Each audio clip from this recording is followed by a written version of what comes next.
Hello, I'm Paul Mailing here for Acoustic Guitar, and we're here today to discuss Gypsy Jazz guitar for newbies.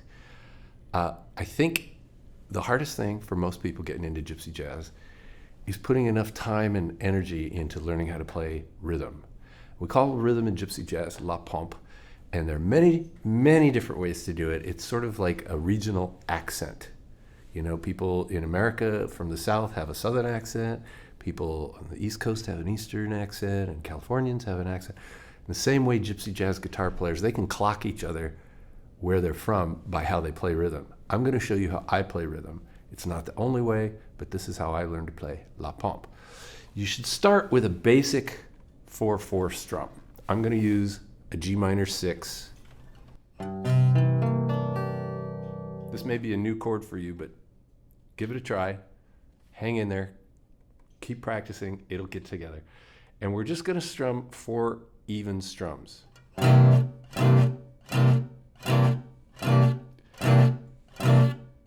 You notice I'm releasing before I start the next strum. You could play perfectly legato like this, or you could clip it and play staccato. I would recommend practicing both ways. As a teacher, I tell my students, when you come to a fork in the road, take it. So I'm going to set the metronome. I think this is around 80. And this is exactly what I want you to do.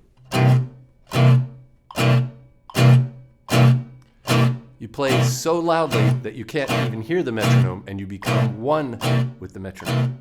And it's all downstrokes in the right hand.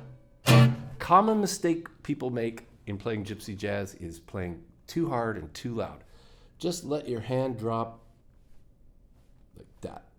And you might even try holding a rock or a 9-volt battery. It'll give you extra power in your hand. But you don't want to hit the guitar really loud. Remember, you're an accompanist when you're playing rhythm. So the next thing that we're going to do is 2/4. That was 4/4. This is 2/4, where you go long, short, long, short, long, short. I'm using the same chord, so you can compare. This is 4/4. 1, 2, 3, 4. And 2/4 is 1, 2, 3, 4. So you can do this with the metronome.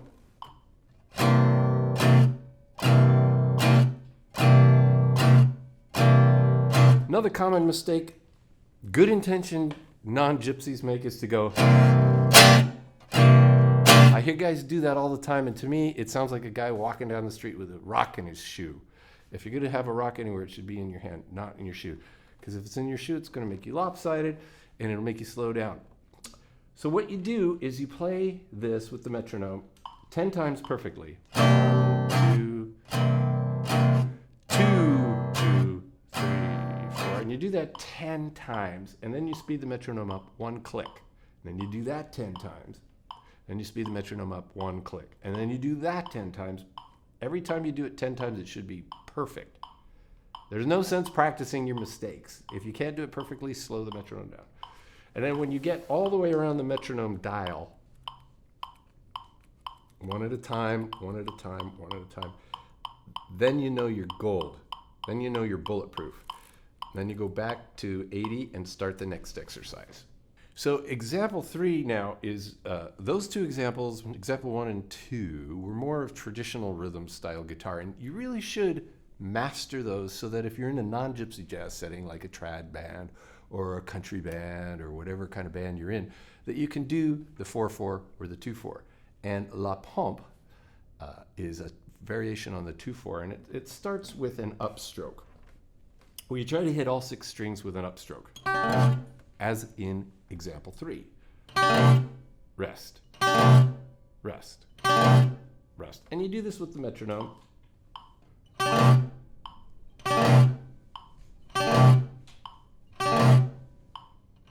So the rest is very important. You'll find out why later, but for now, just keep doing that and gradually speed up the metronome.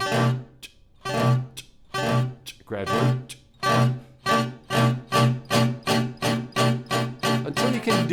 Until you can do it reliably at a fast tempo.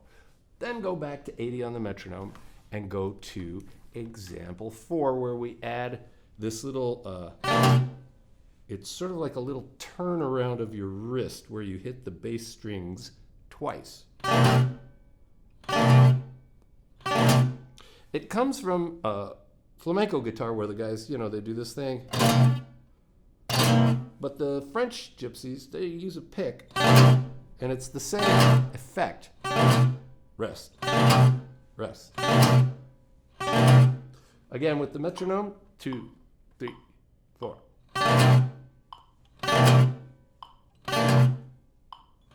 It should be all one roll. If it's separated with an up, down like this, you're doing it wrong. It's not ta-da, it's achoo, achoo. There's a wind up and a sneeze. That's the best way I can think to demonstrate it.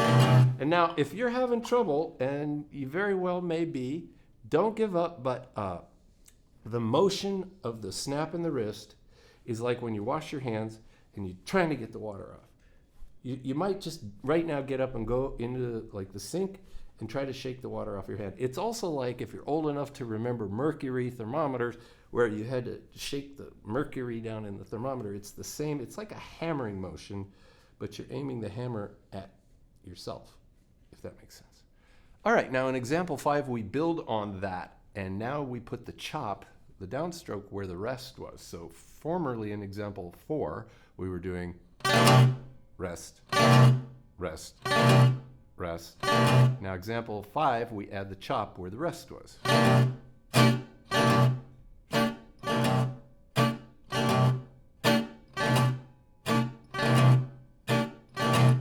When you get this up to tempo,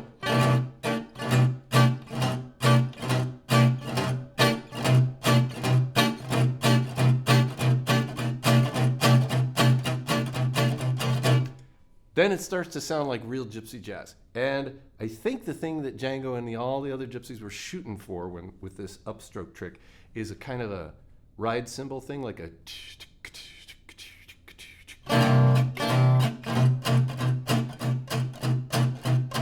You could think of it sound-wise, like take a break, take a break, take a break. If that helps you, you know, any of these things that help you, do it. Whatever gets you there. But remember, it's not... or it's...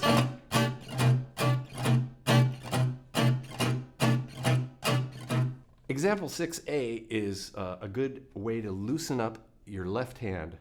We talked about loosening up the right wrist, and now a lot of times when guys are learning how to play, when people are learning how to play gypsy jazz or any kind of guitar, they make a claw with their hand trying to press the fingers down so hard, and you really have to develop a light strength. And one great way to do that is to change chords quickly. So here's G6, and here's G7. You notice these two fingers stay in place. I change these two fingers from G6 to G7.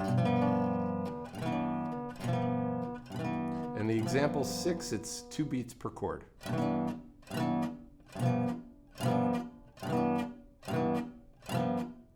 You could go back to example 1 and combine example 1's rhythm and example 2 with this.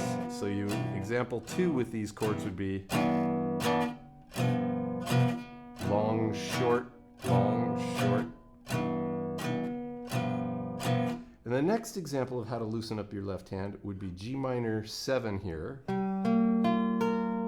This is a great chord. And G minor 6. Again, these two fingers are staying in place, and these two are changing from G7 to G6. G minor 6. G minor 7, G minor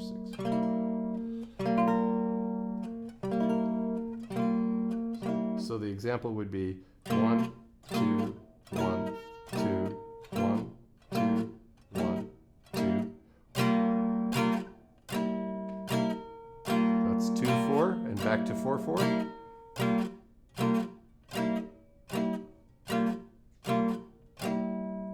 These chords are great because you can move them all around.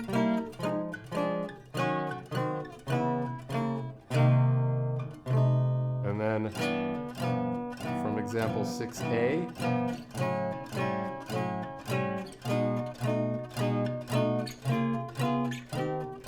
etc., etc., etc. In example 7, we have a very difficult chord, but it's a really common chord in Gypsy jazz. It's as important as the G minor 6. This is G6-9. Sounds like Django the minute you play it. It's like a regular G bar chord at the 3rd fret, but we're adding the 6 and the 9 on the top 2 strings. And we're doing that by breaking the knuckle. We're actually bending it backwards. This may be painful at first, but remember, no pain, no gain, stay with it. Courage, as they say in French, courage.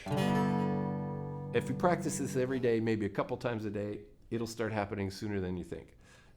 So we're gonna play 1, 2, 3, 4. This is different than exercise 1 where it was all down strokes. This is down, up, down, up, down, up. And then we're gonna double time.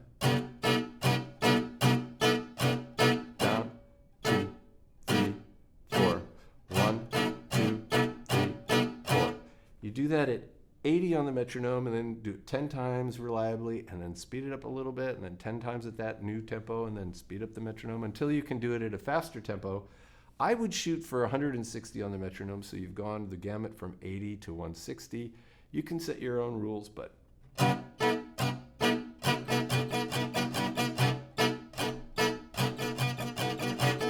this will get you to the kind of tremolo that you're looking for when you're playing Gypsy jazz.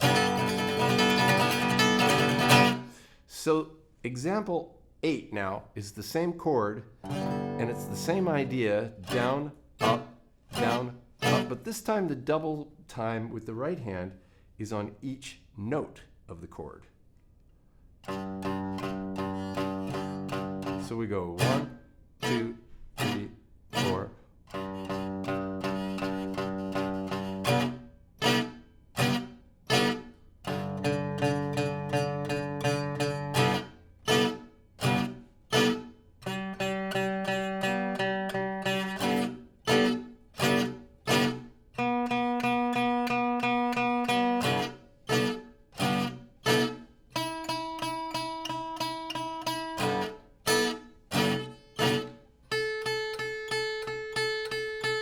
This is a great way to break in the left hand when you're learning a new chord, but it's also a great way to build up your tremolo. And it's a great way to isolate each string so that you can reliably hit each string with the pick. So how do we use these chords? Well, if you're a beginner and you're not clear about that, it's always good to learn a song. And I would recommend learning a new song every week. The blues is a great place to start because almost everybody knows the blues. There's a 1 chord and a 4 chord and a 5 chord. And the funny thing about the G minor 6 that we used before, it also functions as a C9.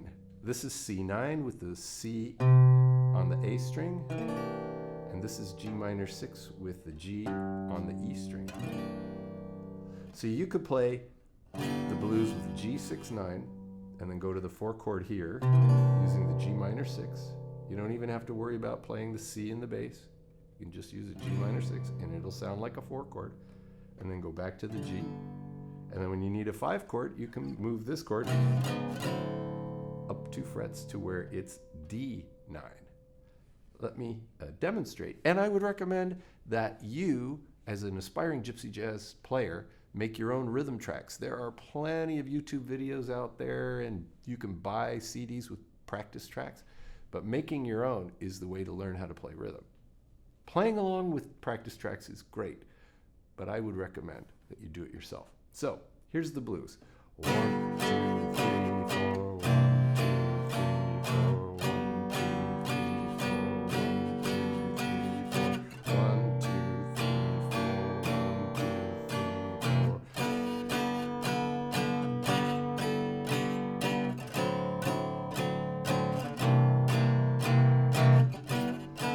Now Gypsy style with the la pompe.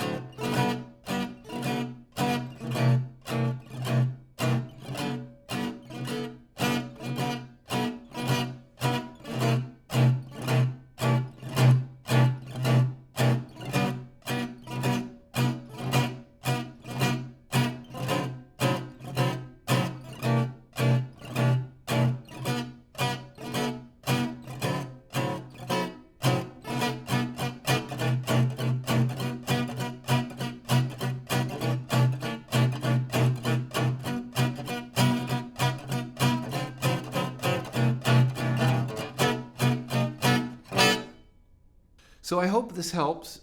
You can always send me an email, care of Acoustic Guitar Magazine, and a word of inspiration for you. A little bit of practice every day is better than 4 hours on Sunday, and all the great players that I know never stop playing. They might take a break to eat, they might take a break to call their mom, but really they spend all day and all night with the guitar in their hands. That's my advice to you. Thank you for listening, and good luck. See you soon.